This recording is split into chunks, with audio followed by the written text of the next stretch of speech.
KPCCയുടെ president സ്ഥാനത്ത് നിന്ന് അദ്ദേഹത്തെ മാറ്റുക എന്ന് പറയുന്നത് വാസ്തവത്തിൽ എന്താന്ന് പറഞ്ഞാൽ അങ്ങേയറ്റം ആത്മഹത്യാപരമായ സംഭവമാണ്. ഞാനത് ഒന്നാമത് പുറത്ത് നമ്മളത് പറയുന്നത് ശരിയല്ല. കാരണം നിലവിൽ ഒരു തിരഞ്ഞെടുപ്പിനെ അഭിമുഖീകരിക്കുന്ന ഒരു ഘട്ടത്തിൽ ഇത്ര എന്താ പറയാ വിവരദോഷമുള്ള ഒരു തീരുമാനം അപ്പുറത്തുനിന്ന് എടുക്കാനുള്ള സമ്മർദ്ദം ഉണ്ടാകുന്നു എന്ന് പറയുന്നത്, അത് അതിനേക്കാൾ പ്രധാനം എന്താന്ന് പറഞ്ഞാൽ ചില മീഡിയാസ് ആണ് ഈ സാധനം വളരെ കൃത്യമായിട്ട് സ്റ്റിംഗ് ഓപ്പറേഷൻ നടത്തുന്നത്. ഇത് മീഡിയാസിനെ കൊണ്ട് ഓപ്പറേറ്റ് ചെയ്യിപ്പിക്കുന്നതിലുള്ള താല്പര്യം ശരിക്കും എന്താ, അതിനവിടെയാണ് ശരിക്കും നമ്മുടെ ഈ കണ്ണൂർ എന്ന് പറയുന്ന ഒരു സ്ഥലത്തിന്റെ ഏറ്റവും വലിയ പ്രത്യേകത വരുന്നത്. കാരണം ഈ പറയുന്ന ഇപ്പോഴത്തെ KPCC പ്രസിഡന്റ് എന്ന് പറഞ്ഞത് കെ സുധാകരൻ എന്ന് പറഞ്ഞ ഒരാള്, അയാൾ കണ്ണൂരിൽ നിന്നാണ്. അദ്ദേഹം ഈ കേരളത്തിലെമ്പാടും നിറഞ്ഞു നിൽക്കുന്ന ഒരു നേതാവായിട്ട് ഉയരുന്നത്. പക്ഷെ അപ്പോഴേക്കും എന്തായിരുന്നു പറഞ്ഞാൽ ഈ കണ്ണൂർ ലോബി എന്ന് പറയുന്ന ഒരു CPIMന്റെ ലോബി ഈ കേരളത്തിനകത്തെ കമ്മ്യൂണിസ്റ്റ് പാർട്ടി ഓഫ് ഇന്ത്യ മാർക്സിസ്റ്റിനകത്തും സർക്കാരിനകത്തും എന്താ പറയാ അനിയന്ത്രിതമായിരിക്കുന്ന ആധിപത്യവും സ്വാധീനവും ചെലുത്തി കഴിഞ്ഞിട്ടുണ്ട് എന്നുള്ളതാണ്. ഇത് പരമ്പരാഗതമായി ഉണ്ടായിരിക്കുന്ന ഒരു രീതിയാണ്. CPIMന്റെ കണ്ണൂരിൽ ഉണ്ടായിരിക്കുന്ന ഒരു പാർട്ടി എന്ന് പറയുമ്പോൾ അതിനെ വലിയ സംഘടനാ മെഷീനറി ഉപയോഗിച്ച് അതിനെ പൂർണ്ണമായി നിയന്ത്രിക്കുന്ന ഒരാൾ. നേരത്തെ MBR ആയിരുന്നു അതിന്റെ ഏറ്റവും പ്രധാനപ്പെട്ട ഒരാൾ. പക്ഷേ MBR ഒന്നും ഇത്രയും ആന്റി ഡെമോക്രാറ്റിക് ആയിരിക്കുന്ന അവസ്ഥയിൽ ഒരു പാർട്ടിയായ അദ്ദേഹം ഒരിക്കലും നയിച്ചിരുന്നില്ല എന്നതുകൊണ്ടാണ് ആ പാർട്ടിക്കകത്ത് ഇന്ന് നിലനിൽക്കുന്ന ഒന്നാം നില നേതാക്കൾ എന്ന് പറയുന്ന അന്നത്തെ രണ്ടാം നില നേതാക്കളെ മുഴുവൻ ഉണ്ടാക്കിയത്, മുഴുവൻ ആളെയും പ്രൊമോട്ട് ചെയ്തതും അവരെ വളർത്തിക്കൊണ്ടുപോകുന്നത് മുഴുവൻ MBRന്റെ കോൺട്രിബ്യൂഷനാണ്. ഈ ഗോവിന്ദനടക്കം ഉള്ള മുഴുവൻ ആളുകൾ 1 by 1 ആയി നിങ്ങൾ എണ്ണി നോക്കുക. അത് മുഴുവൻ തന്നെ കോൺട്രിബ്യൂഷൻ എന്ന് പറഞ്ഞത് MBRന്റെ രാഷ്ട്രീയ ദീർഘവീക്ഷണത്തിന്റെ ഫലമായി സംഘടനാ മികവിന്റെ ഭാഗമായി വളർത്തിക്കൊണ്ട്, അല്ലാതെ ഇപ്പോഴത്തെ ഈ കാട്ടാസ് മുഖ്യമന്ത്രി കൊണ്ടുവന്നിരിക്കുന്ന ആളല്ല. അയാൾ കൊണ്ടുവന്നിരിക്കുന്ന ആളുടെ സംഭവത്തിന്റെയും കൂടി ഭാഗമാണ് കണ്ണൂരിൽ നിന്ന് ഈ CPIM എന്ന് പറഞ്ഞൊരു പാർട്ടിയുടെ സ്റ്റീം റോളർ ഉപയോഗിച്ചുണ്ടാക്കുന്ന അപ്രമാദിത്വത്തെ തട്ടകത്തിൽ വെല്ലുവിളിച്ചു വളർന്നു വന്നിട്ടുള്ള ഒരാളാണ് വാസ്തവത്തിൽ ആരെന്ന് പറഞ്ഞാൽ ഈ KPCC തട്ടകത്തിൽ അക്ഷരാർത്ഥത്തിൽ വെല്ലുവിളിച്ച് വളർന്നു നിൽക്കുന്ന ഒരാളാണ്. ശരിക്ക് നെക്ക് ആൻഡ് നെക്ക് ഫൈറ്റ് നടത്തി ജീവൻ പണയം വെച്ച് പൊരുതി ഓരോ സ്റ്റെപ്പും മുന്നേറി അതിന്റെ ഒരു എന്താ പറയാ അത്തരം ഒരു വളരെ ഇരിമയോടെ ഉയർന്നു നിൽക്കുന്ന ഒരാളാണ്. അപ്പൊ അതുകൊണ്ട് തന്നെ അദ്ദേഹത്തെ മാറ്റുക എന്ന് പറയുന്നത് അങ്ങേയറ്റം ആത്മഹത്യാപരമാണ്. ശരിക്കും എന്താന്ന് പറഞ്ഞാൽ ഇത് മുഴുവൻ തന്നെ എന്താ പറഞ്ഞാൽ ഗ്രൂപ്പ് താല്പര്യങ്ങളുടെ ഭാഗമായിട്ട് ഈ സാധനം അസ്തമിച്ചു പോകുന്നു എന്നുള്ളതാണ്. അതൊരു ഭാഗത്ത് അത് നമ്മളങ്ങനെ പറഞ്ഞ് അത് വീണ്ടും കുളവാക്കുന്നത് ശരിയില്ല എന്നുള്ളതുകൊണ്ട് ഞാൻ ആ ഭാഗത്തേക്ക് പോകുന്നില്ല.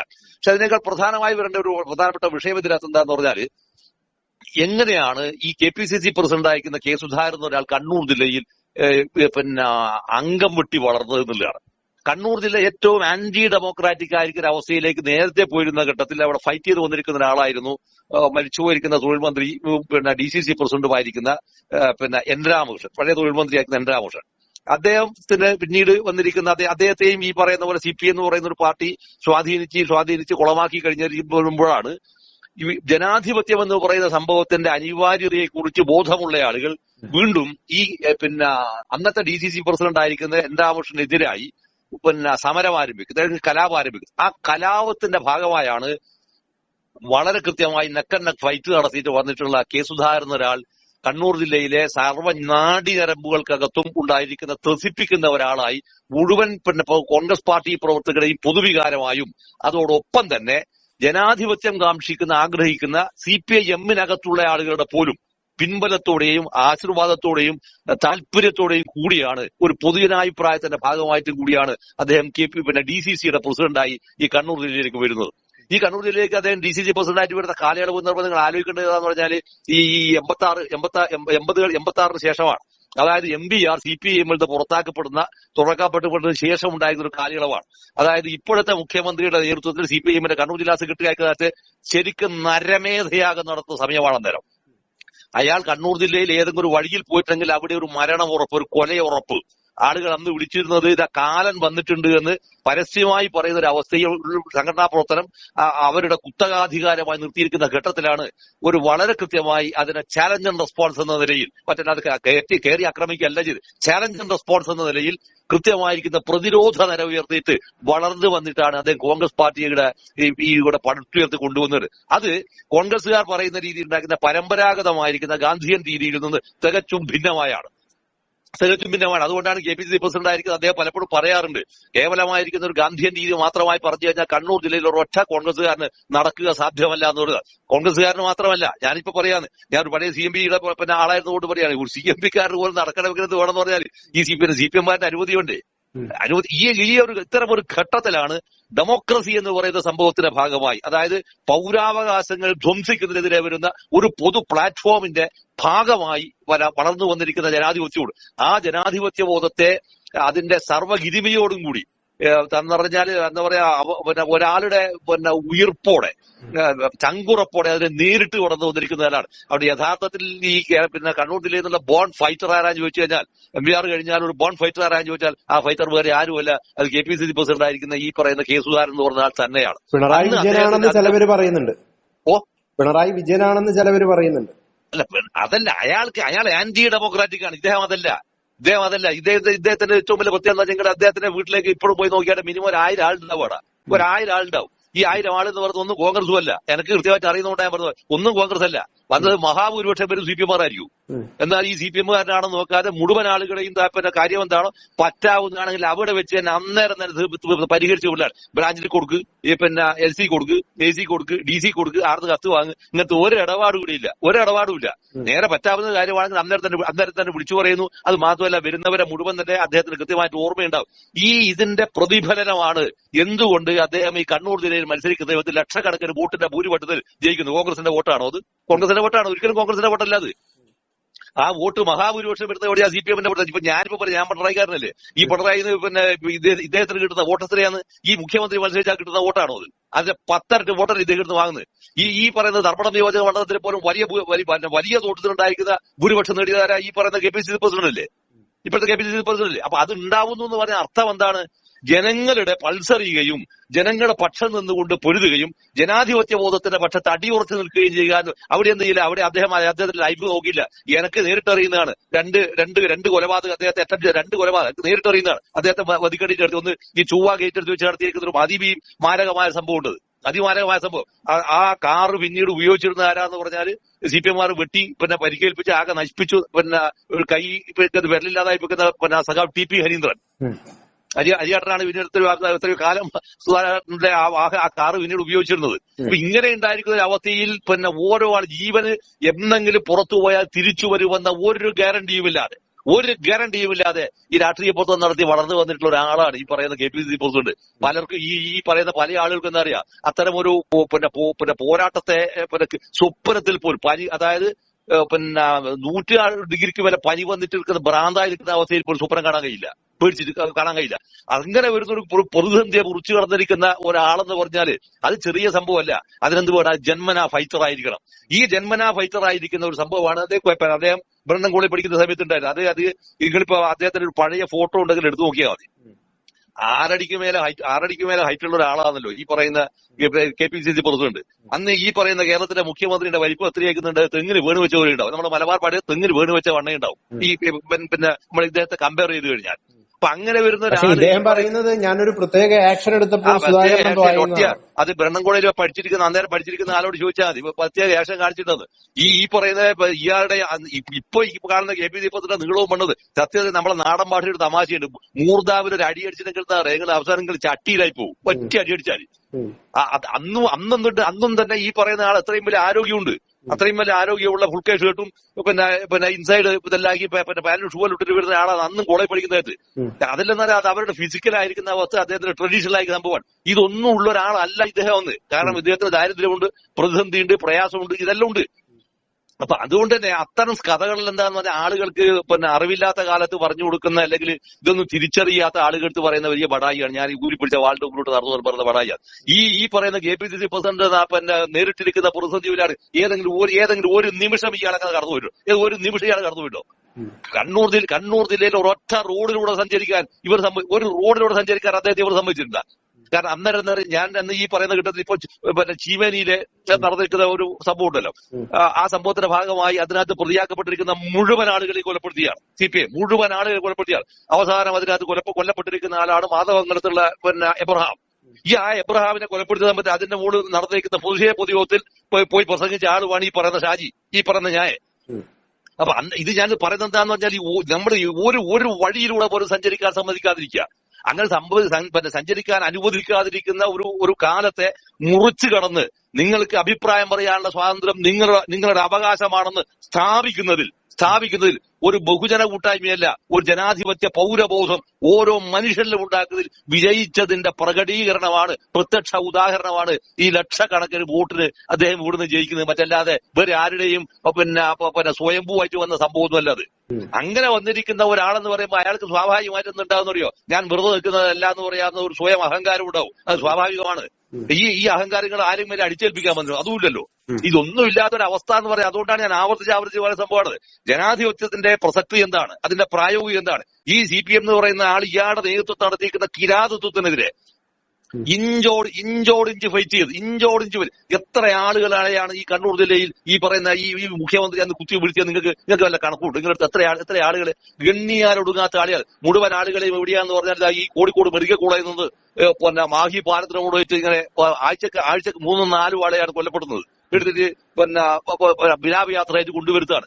ഈ കൊണ്ടുവരുന്ന ഘട്ടത്തിൽ ഇനി അങ്ങനെ ഒരുത്തനെ വീഴ്ത്താൻ അനുവദിക്കില്ലെന്ന് പറയാവുന്ന സംഭവം എന്നറിയാം. അത് കേവലം തിരിച്ചടിയല്ല, അത് പ്രതിരോധത്തിന്റെ മാർഗമാണത്. അത് പ്രതിരോധത്തിന്റെ മാർഗമാണ്. ജനാധിപത്യ അവകാശത്തിനായുള്ള വലിയ തീക്ഷ്ണമായ സമരത്തിന്റെ ഭാഗമാണത്. അങ്ങനെ ഒരു സമരഭൂമി, അത്തരം ഒരു സമരഭൂമി നിർമ്മിച്ചത് കൊണ്ടും കൂടിയാണ് ഇന്ന് ഈ പറയുന്ന കണ്ണൂർ ജില്ലക്കകത്ത് എല്ലാ രാഷ്ട്രീയ പാർട്ടിക്കാരനും സംസാരിക്കാനും പ്രസംഗിക്കാനും പിന്നെ വർത്താനം പറയാനുള്ള അനുമതി ഉണ്ടാവുന്നത്. ഇല്ലെങ്കിൽ നിങ്ങൾക്ക് ഭാവന കാണാൻ പറ്റുമോ? ഇതുപോലെ ഈ കേരളം ഇന്നേരെ കാണാതിരിക്കുന്ന ആന്റി ഡെമോക്രാറ്റിക് ആയിരിക്കുന്ന ഒരാളല്ലേ ഈ കേരളത്തിലെ മുഖ്യമന്ത്രി? ആർക്കാണ് അറിഞ്ഞുകൂടാത്തത്? അയാൾ ജില്ലാ സെക്രട്ടറി ആയ സമയത്ത് ഞാൻ ഈ CMPന്റെ പ്രവർത്തനാണ്. ഈ CMPന്റെ പ്രവർത്തനമായിരിക്കുന്ന ഒരൊറ്റ ഒരു CMPക്കാരന് ബസ്സിൽ കയറാൻ പറ്റിയില്ല. അറിയാമോ നിങ്ങൾക്ക്? ബസ്സിൽ സഞ്ചരിക്കാൻ പറ്റിയിട്ടില്ല, റോഡിലൂടെ നടന്നു പോകാൻ സംഭവിച്ചിട്ടില്ല, ഒരു സ്ഥലത്തൂടെ പോകാൻ സംഭവിച്ചില്ല. അതായത് ഏറ്റവും സങ്കടകരമായ അവസ്ഥ എന്താ പറഞ്ഞാൽ, പ്രണയമുള്ള സമയത്ത് ആ പ്രണയം പൊളിക്കണമെന്ന് പിന്നെ കത്ത് പാർട്ടി സർക്കുലർ അയച്ച ലോകത്തിലെ ഏതെങ്കിലും ഒരു കമ്മ്യൂണിസ്റ്റ് പാർട്ടിയുടെ സെക്രട്ടറി ഉണ്ടെങ്കിൽ ആ സെക്രട്ടറി ഈ പറയുന്ന മുഖ്യമന്ത്രി ആയിരിക്കും. ലോകത്ത് കഴിഞ്ഞ് കേട്ടിട്ടുണ്ടാ? അത് കല്യാണം കഴിച്ചു കൊടുക്കാൻ പാടില്ലെന്ന് പ്രണയത്തിനെന്ത് പാർട്ടി വന്ന് എന്തൊക്കെ പാർട്ടി ഉണ്ടാ? അത് പാടില്ലെന്ന് എഴുതി കൊടുക്കില്ലെന്ന് സർക്കുലർ അയക്കുകയാണ്. ആ സർക്കുലർ പിന്നെ ഈ പറയുന്ന ഞാൻ എന്റെ കയ്യിൽ ആ സാധനം കിട്ടിയിട്ട് തളിപ്പുറം ടൗണിൽ ചുരുട്ടി ചാടിയിട്ട് ആ സാധനം പ്രസംഗിച്ച ഒരാളാണ് ഞാൻ. ഈ സാധനം അത്ര ജനാധിപത്യ വിരുദ്ധനാണ് ഇയാള്. അത്ര നിഷ്ഠൂരനും അത്ര എന്താ പറയാ ഇൻഹ്യൂമനായിരിക്കുന്ന ഒരു മനുഷ്യൻ. അപ്പൊ അങ്ങനെ വരിക്കുന്ന ഒരാളുടെ ആധിപത്യ മേഖലയിൽ നിന്ന് പൊതുജനത്തിന്റെ ജനാധിപത്യ ബോധത്തെ വികസിപ്പിച്ചെടുക്കുകയും അത് പൊരുതാനുള്ള സമരായുധമാണെന്ന് ശീലിപ്പിക്കുകയും അവരെ അനുഭവിപ്പിക്കുകയും ബോധ്യപ്പെടുത്തുകയും ചെയ്തിരിക്കുന്ന ഒരാളാണ് വാസ്തവത്തിൽ ഈ പറയുന്ന എന്റെ ഒരു അഭിപ്രായത്തിൽ അദ്ദേഹം. അത് ഒരിക്കൽ പോലും എക്സാജറേഷൻ അല്ല, ഒന്നുമല്ല. അത് യഥാർത്ഥത്തിൽ ഒരു ജീവിതത്തിലെ ഓരോ ആൾ അനുഭവിച്ചിരിക്കുന്ന ഒരു വലിയ യാഥാർത്ഥ്യമാണ്. ആ യാഥാർത്ഥ്യത്തിന്റെ ഭാഗമായി അദ്ദേഹത്തിന് കിട്ടിയിരിക്കുന്ന അംഗീകാരമാണ് തെരഞ്ഞെടുപ്പുകൾക്കകത്ത്. അയാൾ ഓരോ തവണ തെരഞ്ഞെടുപ്പ് നടക്കുമ്പോഴും ആ തെരഞ്ഞെടുപ്പ് അദ്ദേഹത്തിന്റെ ഭൂരിപക്ഷം CPIMന്റെ വോട്ട് ബാങ്കുള്ള അവരുടെ കുത്തകാധികാര മണ്ഡലത്തിനകത്ത് പോലും വലിയ വോട്ട് അദ്ദേഹത്തിന് അവിടുന്ന് ഇങ്ങോട്ടേക്ക് കിട്ടാനുള്ള പ്രധാനപ്പെട്ടിരിക്കുന്ന കാരണം ഈ പറയുന്ന സിൻസിയറായി നിന്ന് പൊതുജനത്തിന്റെ ജനാധിപത്യ അവകാശത്തിന് വേണ്ടി സമരം ചെയ്യാനുള്ള അദ്ദേഹത്തിന്റെ എന്താ പറയാ ഉറച്ച തീരുമാനത്തിന്റെ ഭാഗമാണ്. അതുകൊണ്ട് തന്നെ മറ്റ് സംഭവങ്ങളുടെ മോള് അവര് KPCCന്റെ അത് അവരുടെ ആഭ്യന്തര കാര്യമാണ്. പക്ഷേ ഇപ്പോൾ ഞാൻ പറയാണ് അത്തരം ഒരു സംഭവം നിലവിൽ മറ്റൊരാൾ വന്നാൽ എന്തായാലും സുധാകരനോളം യോഗ്യത ഉണ്ടാവില്ല. കഴിയില്ല. ഞാൻ അതിനകത്ത് ഇത്രേ പറയുന്നുള്ളൂ. അത്രയും ഒരു ടവറിംഗ് പേഴ്സണാലിറ്റി ഉള്ള ഒരാളൊന്നും ഇപ്പോ അതിനകത്ത് ഇല്ല കേട്ടോ. അതിനകത്ത് ഇപ്പൊ നിലവിലില്ല. ഉണ്ടെങ്കിൽ ഒരു പഴയ ഒരു KPCC പ്രസിഡന്റ് ഉണ്ട്. അത് ഞാനിപ്പോ അങ്ങനെ ഒരു അഭിപ്രായം പറയുന്നത് ശരിയല്ല. അങ്ങനെ നയിക്കാനൊരു കേപ്പബിൾ ആയിരിക്കുന്ന ഒരാൾ വാസ്തവത്തിൽ ഒരാളുണ്ട് അതിനകത്ത്. അതല്ലാതെ വേറൊരാൾക്കൊന്നും അത്രയും എന്താ പറയാ മുഴുവൻ ആളുകളെയും പേരെടുത്തിട്ട് വിളിക്കാനും അവരെ മുഴുവൻ തന്നെ എന്താ പറയാ സ്പർശിക്കാനും കഴിയുന്ന അംഗീകാരം മറ്റുള്ളവർക്ക് കിട്ടാൻ ചാൻസ് ഇല്ല. അത് വേറൊന്നും കൊണ്ടല്ല, അവരാരും തന്നെ ഇത്തരം ഒരു സമരപഥത്തിലൂടെ കടന്നു വന്നവരല്ല എന്നുള്ളത് കൊണ്ടാണ്. മറ്റേത് എന്താന്ന് വെച്ചാൽ അത് മറ്റേ KC വേണുഗോപാലിന് സുധാകരനുമായിട്ട് എന്തെങ്കിലും വിഷയമുണ്ടോ? അങ്ങനെ അതെല്ലാം ഇതിന്റെ വേറൊരു കട്ട എന്താന്ന് പറയോ, ഇവരെല്ലാം പറഞ്ഞാല് നമ്മളിപ്പോ അതിനകത്തൊരു മറ്റൊരു രീതിയിൽ നമ്മൾ കാണുമ്പോ എന്താന്ന് പറഞ്ഞാല്, അതായത് സുധാകരനെ വെട്ടണമെന്ന് ആഗ്രഹിക്കുന്ന ഒരുപാട് ആളുകളുണ്ട്. അല്ല, അതുണ്ടാവുമായിരിക്കും. അതെന്തിനാണെന്നറിയാം. ഇവിടെയാണ് അതിനകത്തൊരു പ്രശ്നം വരുന്നത്. അത് എന്തിനാണെന്ന് പറഞ്ഞാൽ അത് പലപ്പോഴും ആരുടെ താല്പര്യമാണ് ശരിക്ക്. അതൊരു മൂന്നാം തവണയും ഈ പറയുന്ന എന്താ പറയാ പൊതുജനദ്രോഹപരമായിരിക്കുന്ന ഒരു സംവിധാനം വീണ്ടും വരണമെന്ന് അവര് കാശ് കൊടുത്ത് വാങ്ങിച്ചിട്ട് പറയിപ്പിക്കുന്ന സംഭവത്തിന്റെ ഭാഗമായി തീരുകയാണല്ലോ. ഇപ്പൊ ആന്റണിയിലേക്കൊക്കെ ചർച്ച പോകുന്നതിന്റെ കാരണം ക്രിസ്തീയ വോട്ട് ബാങ്ക് ലക്ഷ്യം വെച്ചാണ് എന്നും കേൾക്കുന്നു. അല്ല അതല്ല അതിലൊന്നും യാതൊരു അർത്ഥവുമില്ലാത്ത സംഭവമാണ്. അയാളിൽ ആർക്കാണ് കേരളത്തിൽ അറിയാവോ? ആർക്കെങ്കിലും അറിയാവോ? ഇപ്പൊ ഞാൻ നേരെ തിരിച്ചൊരു കാര്യം ചെയ്യാം. ഇപ്പൊ ഈ കേരളത്തിനകത്ത് ഇപ്പൊ ഇത് 2ാം തവണ ഇവിടെ വന്നു എന്ന് പറഞ്ഞാൽ അപ്പൊ ഈ നമ്മുടെ ഇതില്ലേ കോഴിക്കോട് മെഡിക്കൽ കോളേജിൽ 2ാം തവണയും കോഴിക്കോട് മെഡിക്കൽ കോളേജ് ഇന്ന് പിന്നെ പഞ്ചായത്തിന് ശേഷം ഇന്ന് പുകയുണ്ടായി. അപ്പൊ ഈ പുകയുണ്ടാവുന്നതിന്റെ പ്രധാനപ്പെട്ടിരിക്കുന്ന വിഷയം എന്താണ്? ഈ മുൻ ഗവൺമെന്റിനെതിരായി ഏറ്റവും ഗുരുതരമായിരിക്കുന്ന അഴിമതി ആരോപണം ഉന്നയിച്ചതാരാ ഇവിടെ കേരളത്തിനകത്ത്? അത് നേരത്തെ അവിടെ ഉണ്ടായിരുന്ന പിന്നെ ഇപ്പോഴും അവിടെ നിൽക്കുന്ന MP ആണ്. അതോടൊപ്പം തന്നെ അവിടുത്തെ കോൺഗ്രസ് പാർട്ടിയുടെ നേതാക്കന്മാരാണ് ഇതിൽ ഏറ്റവും ഗുരുതരമായിട്ടുള്ള അഴിമതി ആരോപണം ഉന്നയിച്ചത്. ഈ അഴിമതി ആരോപണത്തിനകത്ത് മുല്ലപ്പള്ളി രാമചന്ദ്രൻ അതിൽ ഏറ്റവും പ്രധാനപ്പെട്ട വിഷയമാണ് കോവിഡ് കാലത്ത് പിന്നെ ഇത് ടോപ്പിക് അല്ലെങ്കിൽ ഇപ്പോൾ ഞാൻ ഇതിനകത്ത് പറയാം. കോവിഡ് കാലത്ത് പിന്നെ ശൈല ടീച്ചർ വാങ്ങിക്കൂട്ടിയിരിക്കുന്ന ഒരുപാട് പിന്നെ ഉപകരണങ്ങളുണ്ട് അവിടെ ഈ പറയുന്ന കോഴിക്കോട് മെഡിക്കൽ കോളേജിനകത്ത്. അതൊന്നും തന്നെ പിന്നെ വാങ്ങാൻ തീരുമാനിച്ചിരിക്കുന്ന കമ്പനിയിൽ നല്ല വാങ്ങിയത്. 80% 90% കമ്മീഷൻ കിട്ടുന്നതിന്റെ ഭാഗമായി ബോംബെയിൽ നിന്ന് ഇറ്റലിയിൽ നിന്ന് വാങ്ങേണ്ടിയിരിക്കുന്ന ഉപകരണത്തിന് പകരം വാങ്ങിയത് ബോംബെയിൽ നിന്ന് സാധനം വാങ്ങിച്ചത്. അതിന്റെ ഫലം എന്താണെന്നറിയോ? ഈ സാധനം പ്രവർത്തിപ്പിക്കാൻ അറിയുന്ന ഒരൊറ്റ ടെക്നീഷ്യനെയും ആരും ഇവിടെ എടുത്തിട്ടില്ല. നമ്മൾ വീണ ജോർജിന്റെ വലിയ പരാജയം. വീണ ജോർജിനെ വലിയ അവരെല്ലാം ആരും കൊണ്ടുപോയി ഇതിന്റെ മന്ത്രിയെ ഇതെല്ലാം ആവുന്നെങ്ങനെയാന്ന് അറിയാം. ഇതെല്ലാം ഇവരുടെ ഈ കേരളത്തിനകത്തെ ഈ മന്ത്രിസഭക്കകത്ത് ഏതെങ്കിലും ഒരു മന്ത്രിയെ പാർട്ടി തീരുമാനിച്ചെടുത്തതാണോ? നിങ്ങൾ തിരിച്ചാലോചിച്ചോട്ടെ. ഏതെങ്കിലും ഒരു മന്ത്രിയെ പാർട്ടി തീരുമാനിച്ചിരിക്കുന്ന ഒരു മന്ത്രിയുടെ പേര് പറഞ്ഞ ഞങ്ങൾ ഈ CPM-നകത്ത് ഒരൊറ്റല്ല.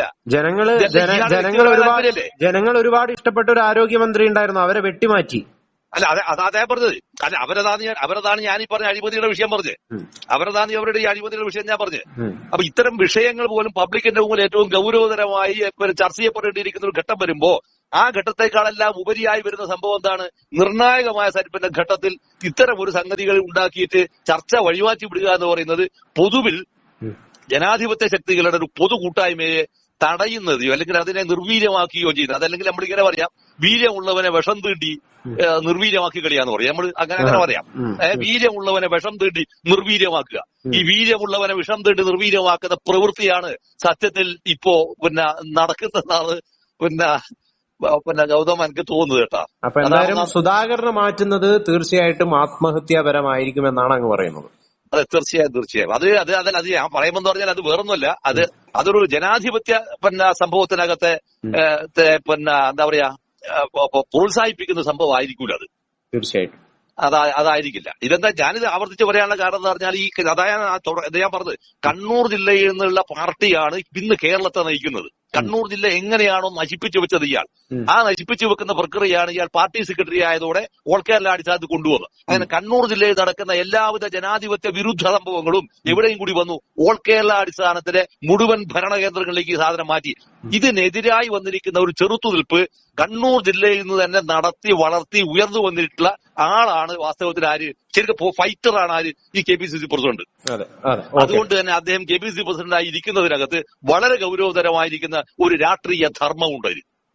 ആ രാഷ്ട്രീയ ധർമ്മമാണ് ഇവിടെ എന്ത് ചെയ്യപ്പെടുന്നത്. ആ രാഷ്ട്രീയ ധർമ്മത്തെയാണ് അവിടെയാണ് ഞാൻ പറഞ്ഞത് വീര്യമുള്ളവനെ വിഷം തീണ്ടി നിർവീര്യമാക്കാൻ ശ്രമിക്കുമ്പോൾ പലപ്പോഴും ഇതിൽ മറ്റ് പല താല്പര്യങ്ങളും കടന്നുകൂടിയിട്ടുണ്ടോ എന്നുള്ള വിഷയം കൂടി തത്വത്തിൽ വരേണ്ടി വരും. പക്ഷേ ഇത് ശരിക്കും എന്താണെന്ന് കഴിഞ്ഞാൽ ഇത് കോൺഗ്രസ് പാർട്ടിക്ക് അകത്ത് പ്രശ്നങ്ങൾ ഉണ്ടാക്കുന്ന ഒരു പ്രവൃത്തിയെ ദുരിതപ്പെടുത്തുന്നതിനല്ല ഞാൻ പറയുന്നത്.